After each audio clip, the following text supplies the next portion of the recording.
Capítulo 3. Desarrollo de una cultura de calidad.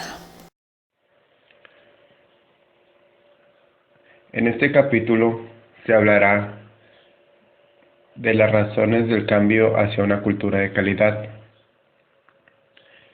La cultura es el patrón por medio del cual todos los individuos que permanecen en un grupo o sociedad son educados e incorporados a la actividad del mismo. Se desglosarán algunos factores de cambio.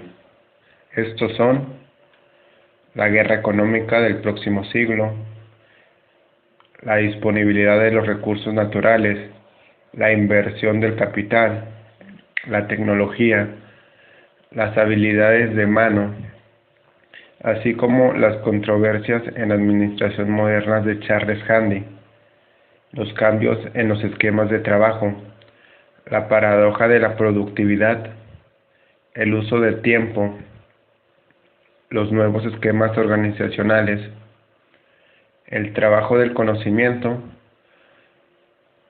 el aumento de competencia, las nuevas formas laborales, la reproducción del margen de utilidad, así como también el enfoque empresarial. Continuando, también se verá la teoría general de los conceptos de cultura, así como algunos factores que son comportamiento social, aprendizaje, historia, la manera tradicional de hacer las cosas. Mencionando los aspectos dentro de la sociedad o de un grupo, su forma de convivencia, sus reacciones ante los eventos comunes, los métodos de trabajo, las perspectivas ante otros grupos. Hofstede menciona algunos niveles en sus estudios. Estos son nivel regional técnico o lingüístico o de afiliación, el nivel de género, así como el nivel de generacional o el nivel de clase social. En la evaluación de una cultura, Salmans menciona que la única medida que puede existir para poder evaluar una cultura es el grado en que ésta ayuda al grupo o al país a responder los retos que se les presentan. Continuando en el análisis de la cultura, teoría y estudios comparativos, los estudios de Hofstede analizan diversas culturas en 4 dimensiones. Estas serán explicadas en el transcurso de las diapositivas. Estas dimensiones son individualismo colectivo, distancia del poder, masculinidad, feminidad, evasión ante la incertidumbre.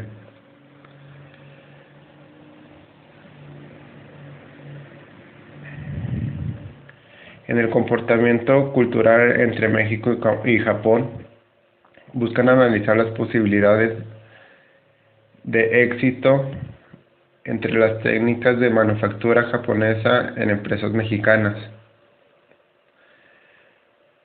En la cultura organizacional se estudiará la actividad humana que busca atender la organización, así como los factores que afectan la cultura de una organización, que se mencionarán en el transcurso de las diapositivas. En el desarrollo de una cultura de calidad, Solum sostendrá que al llevar un cambio dentro de una cultura, se debe que cambiar la organización, las cuales se obtienen lo que se habla, la cultura de trabajo, así como las organizaciones de las facultades. Por último, en la cultura de calidad en la organizacional, se hablará de los métodos de Lewin, el descongelamiento, el movimiento, así como el recongelamiento y el método de Edgar Schein, que él habla de 2 niveles, el primario y el secundario. La cultura de calidad personal, esta decisión se refleja en el grupo de social al que pertenece.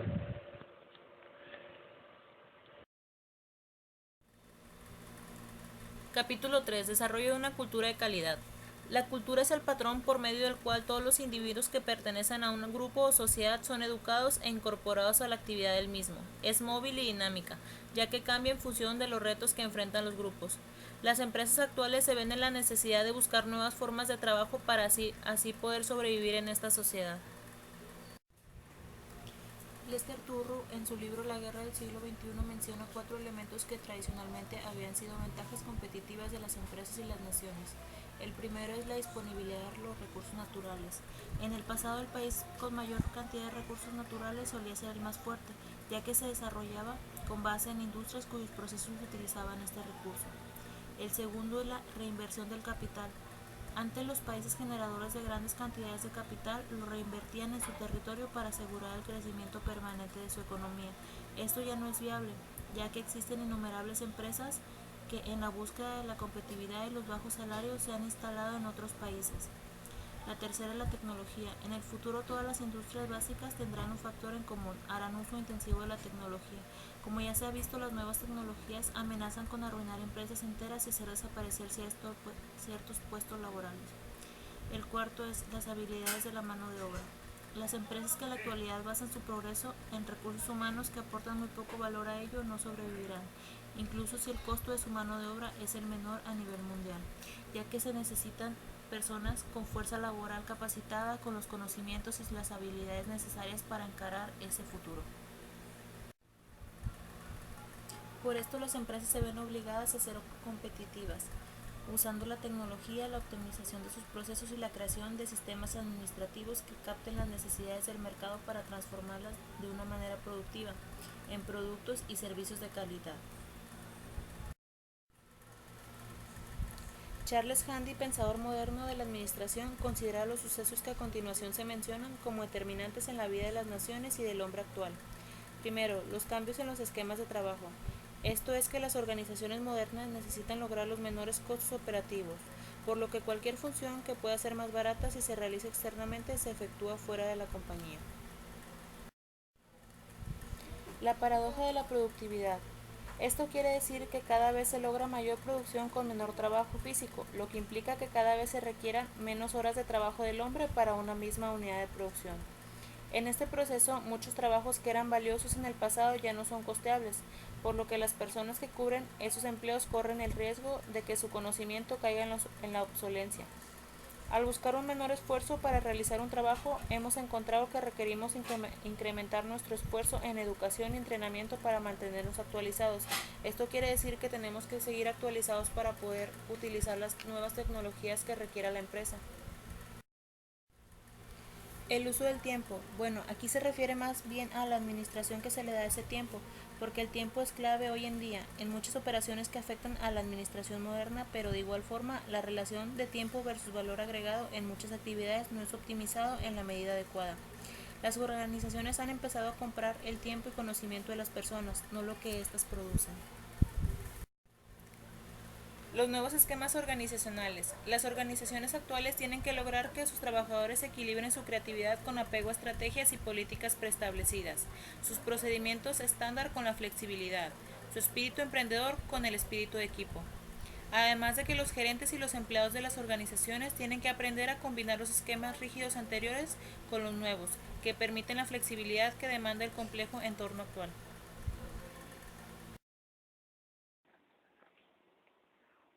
Bueno, yo les voy a hablar sobre el trabajador del conocimiento. Aquí nos menciona un autor que es Peter Drucker, que en su libro La sociedad psicocapitalista habla sobre un nuevo trabajador, que es aquel que se conformará de las organizaciones del futuro. Habla que el trabajador del conocimiento debe desarrollar un conocimiento especializado para ciertos sectores o en la actividad de economía. El trabajador del conocimiento debe dominar su campo de experiencia, ya que es el único que puede saber más y lo puede aplicar en el área especializada o en ciertos sectores. Su principal característica es la capacidad para resolverlo. y su ventaja competitiva consiste en el grado en el que se puede aplicar el conocimiento, ya dependiendo del área en el área específica, en el área en el que esté. También nos menciona a los diferentes retos que se enfrenta un nuevo trabajador del conocimiento que se basan en la globalización. Y estos son el aumento de competencia, que aquí nos menciona que surgen nuevos competidores. Y a esto se deben de crear nuevas ventajas basadas en costos, precio, tiempo de respuesta y la calidad de sus productos. La siguiente es nueva fuerza laboral, que consiste en los nuevos conocimientos para poder enfrentarse a retos actuales, y la reducción del margen de utilidades, que son los cambios de políticas comerciales inducidas por la apertura de diferentes fronteras. Y a esto causa el descenso de las muchas empresas mexicanas. También nos menciona otro que es nuevos modelos de administración y dirección de los negocios, que aquí nos menciona que la administración ha seguido los principios de la administración de Taylor, Farrell, Mayo y otros pensadores de los primeros años del siglo XX. También nos menciona un campo de enfoque empresarial, que nos menciona aquí la reestructuración de la economía como la redefinición de la competencia, que esto obliga cada vez a que se otorgue mayor importancia al valor agregado en el momento de dirigir una empresa.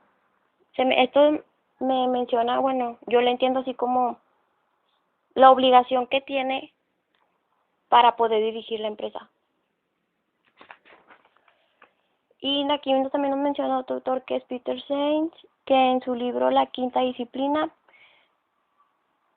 dice que uno de los obstáculos que tienen los organizadores es aprender a rechazar el cambio, ya que ellos están muy organizados o que se llevan mucho de la mano en este tipo, ya que si no aprenden a rechazar el cambio, ellos le echan la culpa a los enemigos o a la competencia que ellos tienen. Y dice aquí que los procesos de cambio mencionados pueden ser vistos como enemigos de la seguridad de las empresas mexicanas, el concepto tradicional de trabajo o de los estilos de vida, pero ello solo atrasaría una respuesta vigorosa y adecuada. O sea, es lo mismo que menciona arriba el autor, ya que ellos lo ven como enemigos. Desgraciadamente no existen los medios para eliminarlos del mercado, ya que es una competencia que aquí consiste en el que venda mejor o que tenga la mejor calidad, pues es el que va a ganar. Y ya es todo. Conceptos sobre una cultura de calidad. Teoría general. Los grandes cambios abarcan todos los ámbitos de la vida de una sociedad, sus patrones de ingresos, su educación, la manera en que trabaja y la forma en que se gobierna. Por ejemplo, un gran cambio en la sociedad de un país se produce cuando, debido a la maduración intelectual de su población, mediante una adecuada política educativa, aumenta su participación cívica, alterando el medio político con la creación de nuevos actores y nuevos sectores. Es decir, se produce un cambio de cultura. Según Kant, la cultura capacita al hombre con una ampliación adicional de su aparato anatómico, con una coraza protectora de defensas y seguridades, con una movilidad y velocidad a través de los medios en el equipo corporal directo, le hubiera defraudado por completo. Además, que menciona que la cultura o civilización es todo aquello que incluye el conocimiento, las creencias, el arte, la moral, el derecho, las costumbres, el lenguaje, la conducta y cualquier otro hábito y capacidad adquirida por el hombre, por el hecho de ser miembro de la sociedad. Salman la define como la totalidad del comportamiento social aprendido, que ha distinguido a la humanidad durante el curso de su historia. En un término más preciso, cultura también significa la manera tradicional de hacer las cosas en la sociedad determinada. De este término se pueden desglosar diferentes definiciones, que es el comportamiento social. En este incluyen los hábitos, valores y actitudes que conforman las costumbres de una sociedad. Son parte fundamental de su cultura.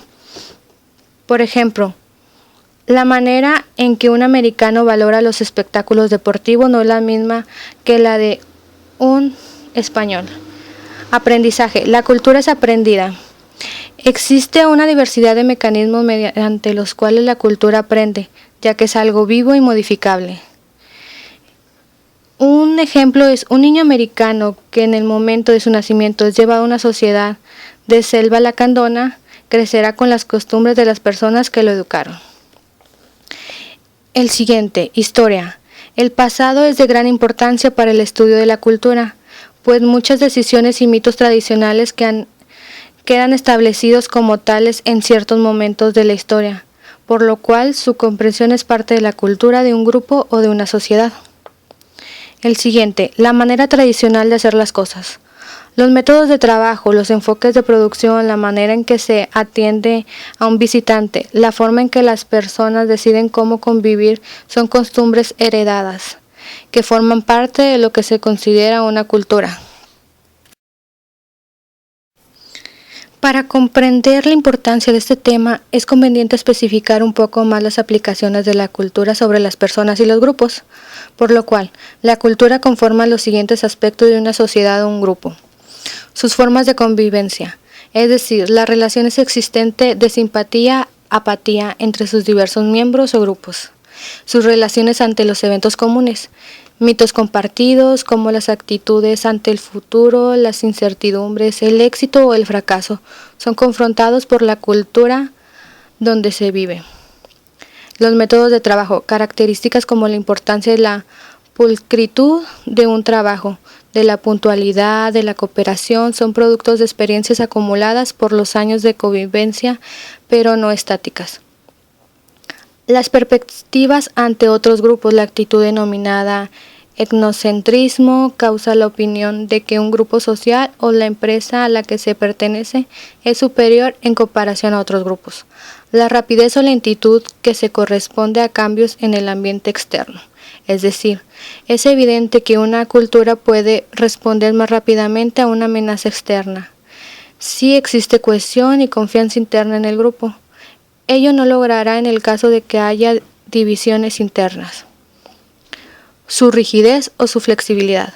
Como se ha comprobado en el pasado, muchas naciones tuvieron costumbres demasiado rígidas, por lo que no se pudieron afrontar con suficiente rapidez los retos que se les presentó en la historia. Las normas ideales y las normas reales. Las normas que dictan lo que se debe ser, el comportamiento a seguir, el estado ideal de las relaciones entre los miembros constituyen un rasgo primordial de un ser. De la misma forma, las normas reales son las que corresponden a lo que la gente realiza con práctica. Es un grado en que estas normas coincidan o difieran, contribuye un rasgo primordial de una cultura. En el caso de que difieran, es de vital importancia para la sociedad responder eficientemente a esta divergencia. Hofstede, en su estudio de culturas, encontró diversos niveles que presentan a cada individuo, debido a que pertenecían a diferentes grupos sociales.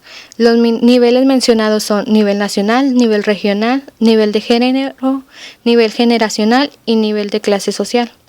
El nivel nacional es acorde al país del individuo, ya sea que sea de Japón, México y así.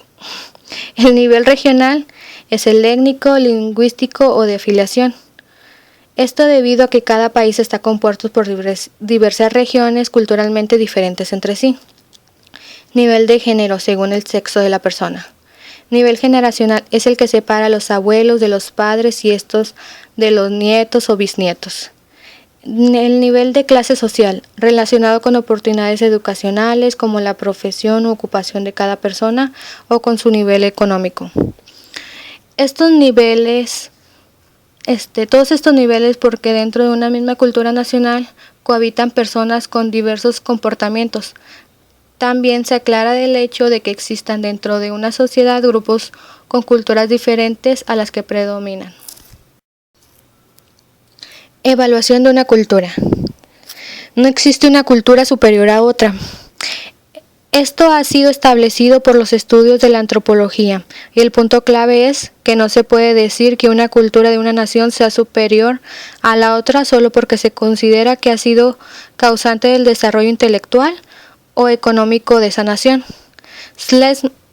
Salman menciona que la única medida que puede existir para poder evaluar una cultura es el grado que ésta ayuda al grupo o al país a responder los retos que se le presenten.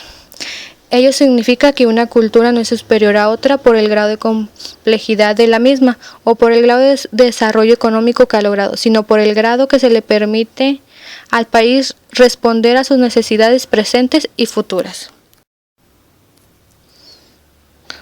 Juran analizó las relaciones culturales por las cuales Japón logró la transición hacia la calidad y menciona entre otros factores los siguientes.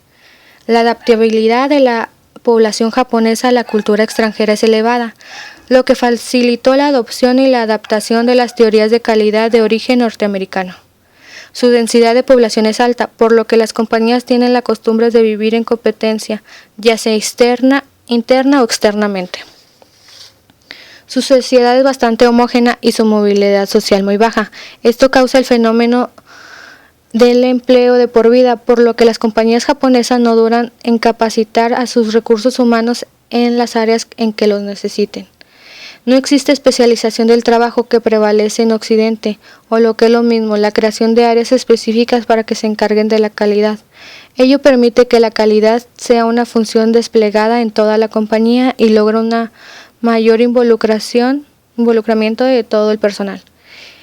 El análisis de Juran ayuda a concluir que existen factores culturales que propiciaron el éxito de la calidad en Japón, por lo que si el concepto de cultura es la capacidad que tiene una sociedad para enfrentar retos, la cultura japonesa pudo enfrentarse con éxito al reto que tuvo que terminar la Segunda Guerra Mundial. Además, que la cultura del trabajo resultante de enfrentar el reto a la reconstrucción del país fue eficaz y proporcionó el desarrollo. Análisis de cultura, teoría y estudios comparativos. Los estudios de Hofstede. Como ya hemos visto anteriormente, se puede afirmar que existen tantas culturas como sociedades distintas que hay aquí en el mundo, en donde cada una se caracteriza por su combinación diferente de factores culturales que tienen. Los sociólogos han intentado analizar las culturas creando tipologías que nos permitan a nosotros analizar a las culturas en una forma comparativa, como pudiéndolo decir, identificándola. Una de ellas es muy interesante por lo amplio de su aplicación y por la literatura que ha dado origen, es la de Gerd Hofstede en 1999. Hofstede analizó diversas culturas del mundo en base a 4 dimensiones. A continuación se las mostraré. Aquí nos muestran las 4 diversas culturas que nos muestra Hofstede. La primera es individualismo-colectivismo, la segunda es distancia de poder, la tercera masculinidad y feminidad, y por último evasión ante la incertidumbre. La primera nos menciona que dice que este parámetro se refiere al grado de dependencia que los individuos tienen con respecto a la estructura social que pertenecen. ¿Esto qué quiere decir? Que el individuo se refleja siendo con una alta confianza en ellos mismos, siendo emprendedores, con iniciativa para buscar algunos logros, pero todo siendo individualmente, colaboran, pero todo a beneficio propio, por decirlo así, como lo dice el nombre, individualismo, colectivismo, colectividad, pero para ellos mismos, o sea, individualmente. La distancia de poder nos menciona que esta medida indica el grado en que los individuos menos poderosos de un grupo aceptan una distribución desigual del poder. Esto nos implica que es una cultura que se caracteriza por un alto grado de distancia de poder y la cadena de mando con prioridad. En masculinidad y feminidad nos menciona que este parámetro indica una relación opuesta entre el materialismo y humanismo o la preocupación por las personas. ¿Esto qué quiere decir? Pues como podemos ver, el sexo masculino es un poco más asertivas, materialistas, por decirlo así, hasta agresivas, y las sociedades femeninas no. Ellas se centran más en ser humanistas y otorgan mayor importancia a las relaciones entre las personas. Un hombre no, un hombre prefiere ver lo material, en cambio la mujer no, o sea, estar bien con todas las personas. Por último nos dice evasión ante la incertidumbre. La tendencia a afrontar lo desconocido y lo ambiguo, mediante reglas, procedimientos o jerarquías. Nos menciona que existe un sentimiento generalizado de evasión de incertidumbre y que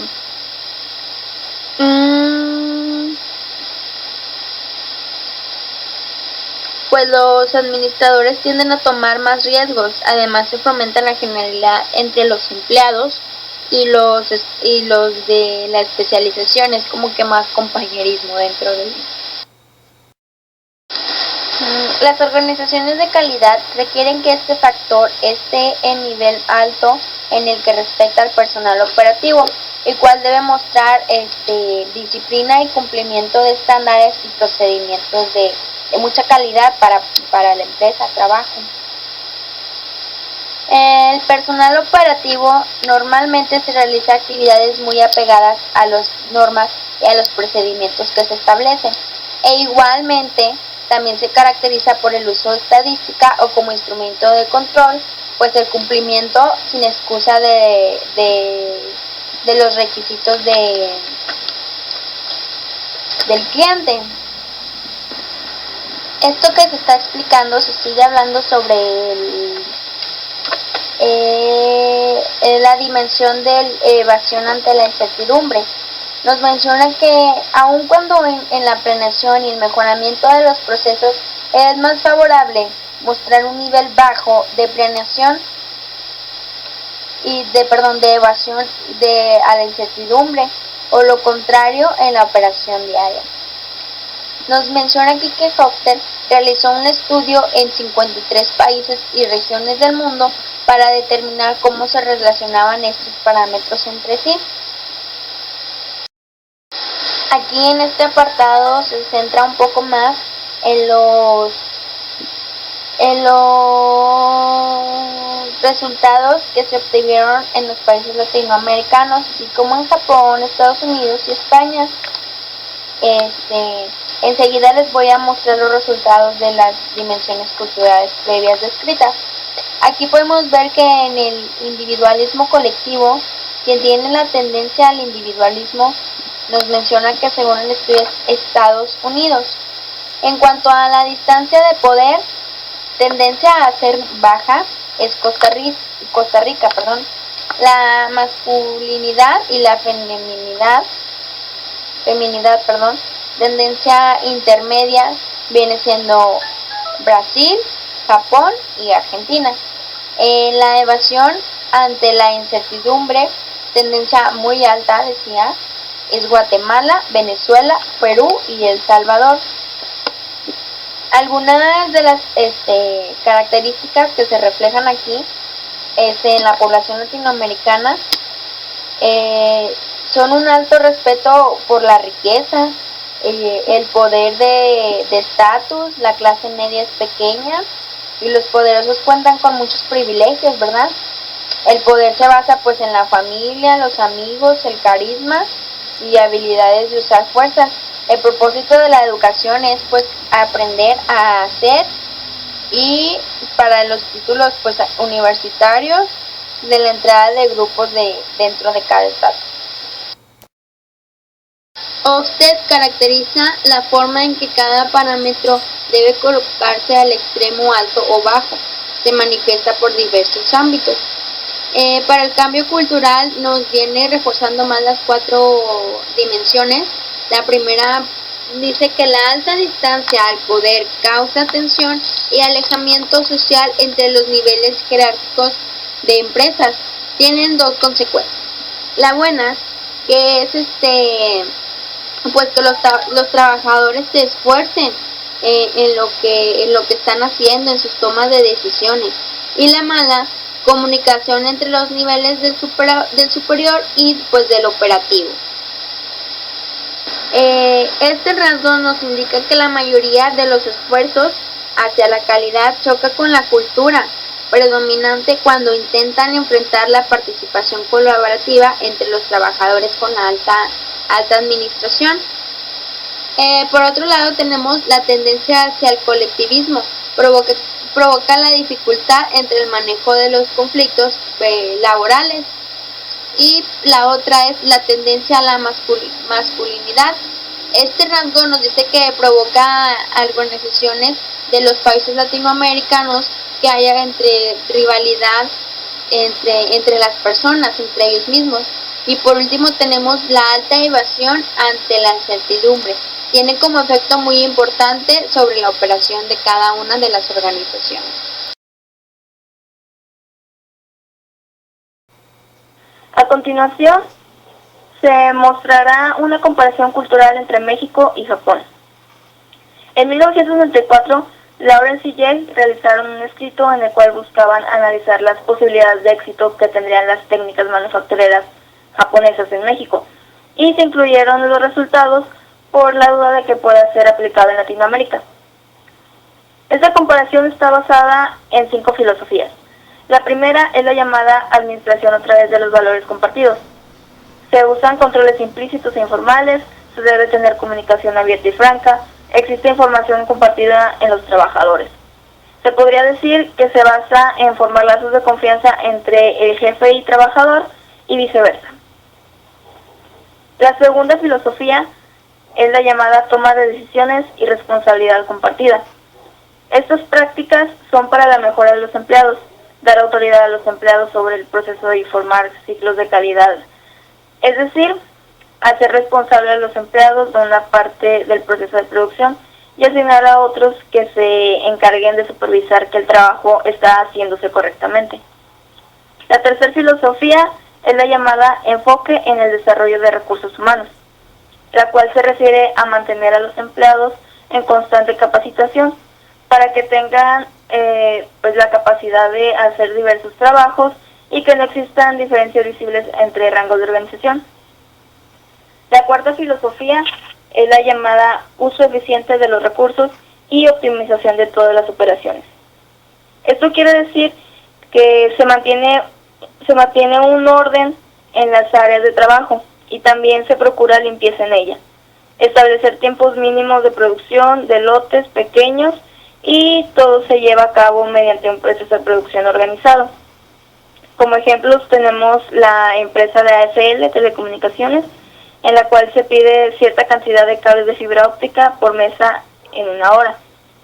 La segunda es la empresa Celestica, que aplican la técnica de las 5 S, es decir, que al momento de sonar una melodía indica que es hora de realizar limpieza en el área de trabajo. A esto se referiría la filosofía número 4. La última filosofía es la llamada mejora continua a largo plazo, que es básicamente la formación de estrategias y políticas que permitan la agilidad de la producción con resultados de calidad. Bueno, debido a que la filosofía japonesa tiene rasgos opuestos a la cultura mexicana, en principio sería difícil poder implementar las técnicas de administración de calidad en México. Para que sea más fácil, habría que implementar previamente estrategias de cambio de cultura. Es decir, comenzar por modificar la cultura en los empleados para que las filosofías sean efectivas. De la puesta en marcha de la filosofía japonesa se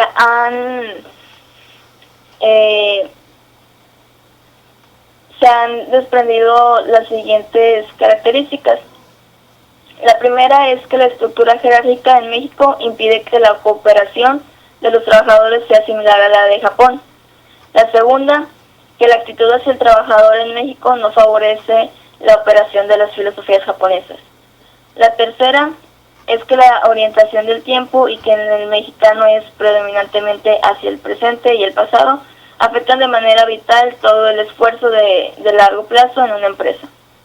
Y el cuarto es que la visión de la naturaleza humana del mexicano es una mezcla de bien y el mal, por lo que la confianza suele ser difícil de construir en las empresas nacionales, que es lo que ya mencionaba a un principio.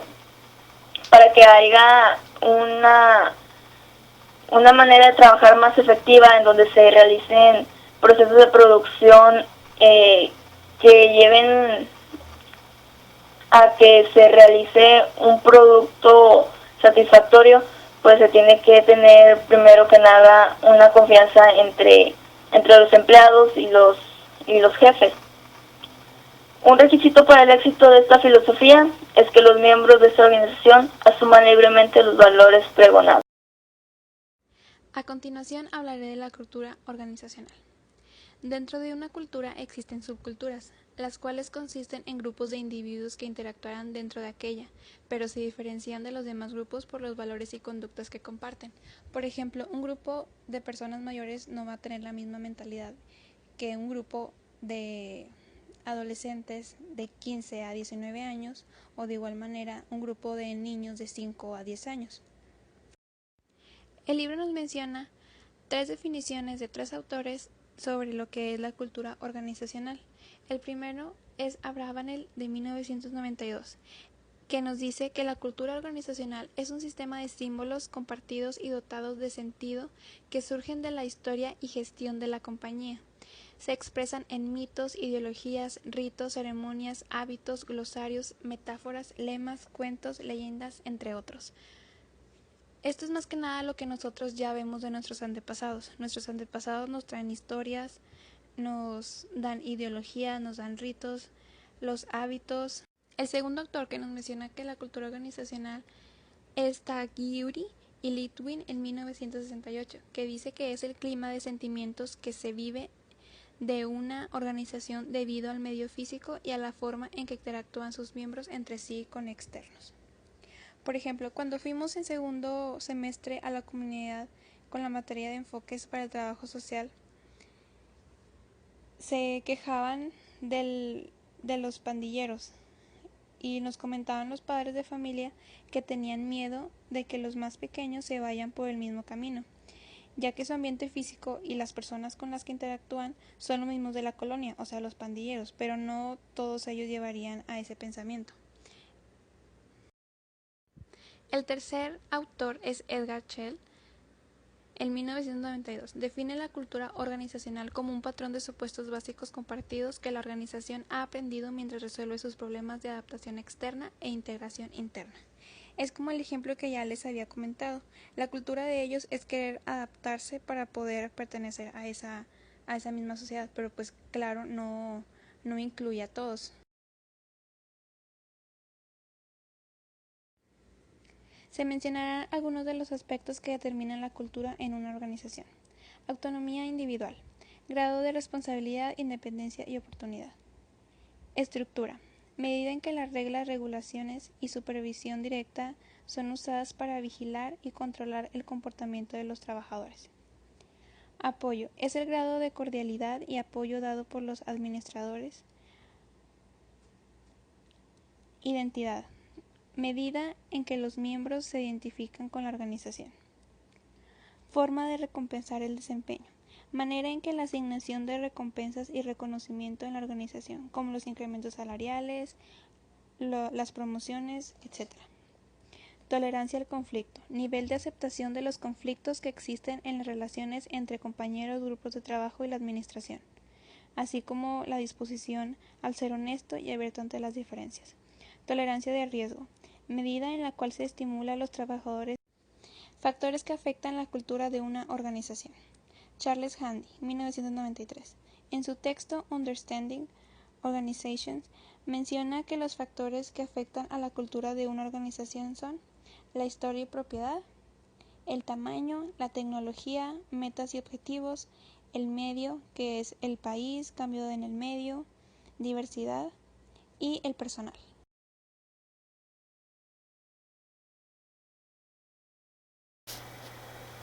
Desarrollo de una cultura de calidad.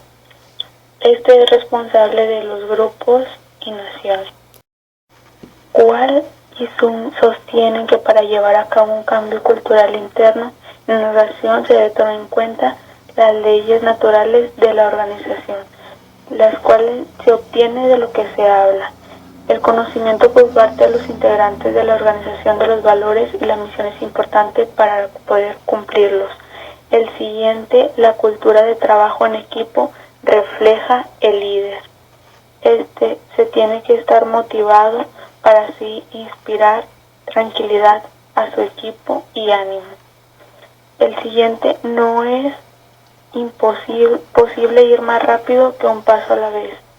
Este está claro que la cultura no puede construirse de abajo hacia arriba, sino que tiene que ir de nivel por nivel. Por último, las organizaciones facultadas requieren de la cultura es un fenómeno cambiante, ya que de este depende la sociedad, tiempo y circunstancias. Cultura de calidad en la organización. Las intervenciones que se hagan en pro de un cambio cultural deben asegurarse de este en forma consciente y duradera. Para eso existen métodos de cambio, como el método de Lewin.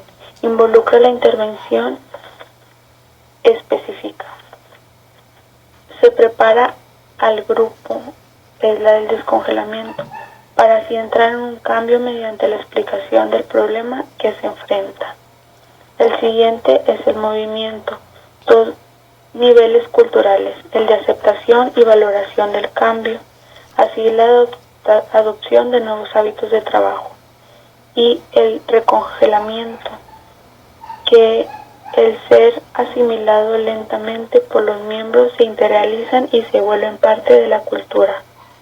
El siguiente método de Edward Chain, que es cambiar la cultura de un equipo de trabajo, con dos tipos de mecanismos.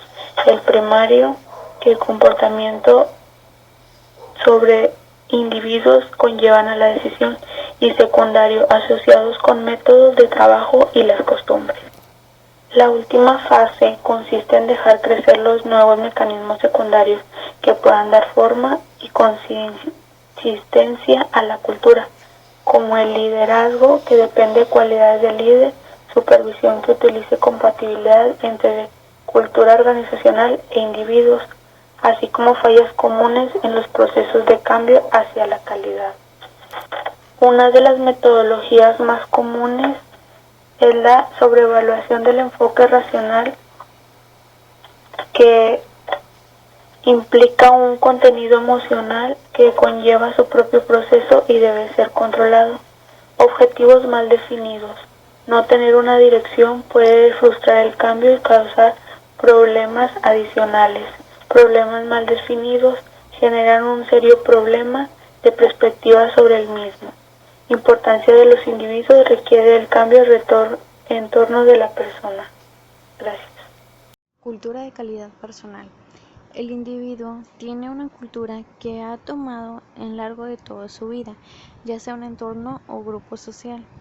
Esta cultura puede ser modificada ya sea si la persona se siente con la necesidad de hacerlo, siempre y cuando ella tome la decisión.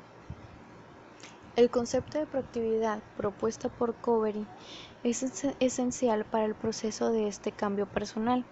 Dice que ante cada estímulo que se le presenta a la persona, dicha persona siempre tendrá una respuesta o siempre actuará de una forma que pues esta sería una respuesta. La capacidad para responder a estos estímulos están influidas por algunos factores.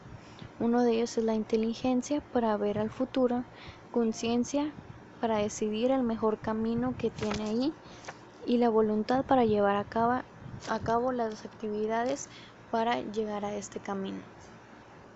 La cultura de calidad son los valores y los hábitos que tiene la persona y que con ellos los ha puesto en prácticas y los utiliza como herramientas para afrontar todos los retos que se les presenten en toda la vida.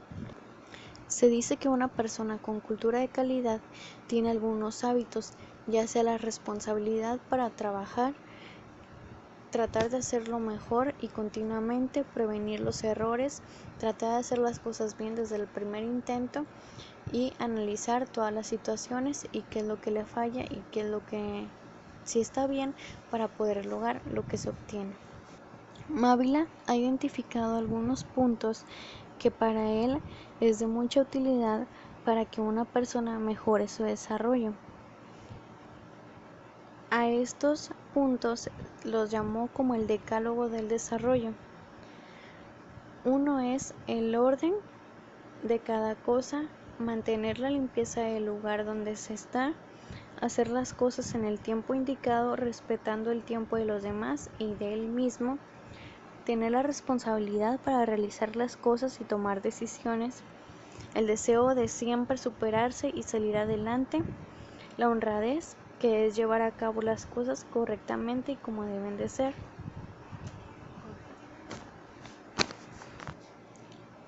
Respetar al derecho de los demás, teniendo en cuenta la diversidad de personas que hay y tener una convivencia estable con ellos sin importar cómo sean. También tomar en cuenta que el país cuenta con leyes y reglamentos y nosotros tenemos que respetarlas y así trabajar. También el amor al trabajo y el afán para tener algún ahorro y la inversión que se necesita para obtener un buen resultado. Cada persona podrá contribuir con la calidad si tiene una cultura que sea flexible y que le permita conocer y poner en práctica el decálogo del desarrollo de Mávila. Tener la capacidad para trabajar en equipo, saber cómo planear, controlar y mejorar todo proceso para dicho trabajo, tener una actitud de servicio hacia los clientes internos y externos del proceso, buscando siempre satisfacer sus expectativas. La 5S es un centro de calidad que fue realizado en 1999 y lo tomaron como una metodología que tiene por objetivo desarrollar un ambiente de trabajo para llevar a cabo todas las actividades cómodamente. El centro de calidad se divide en dos grupos. Uno de ellos está orientado a las condiciones de trabajo y al entorno físico, que son la clasificación, organización y limpieza. La clasificación habla que hay que clasificar las cosas que utilizamos y que no utilizamos y retirar todo lo que no es necesario. La organización es de tener un orden en todas las cosas para que estén rápidamente al momento de necesitarlas. Y la limpieza es tener el área limpia para poder tener un buen trabajo y un ambiente tranquilo. El segundo grupo está orientado a las personas. Uno de ellos es el bienestar personal y el otro es la disciplina.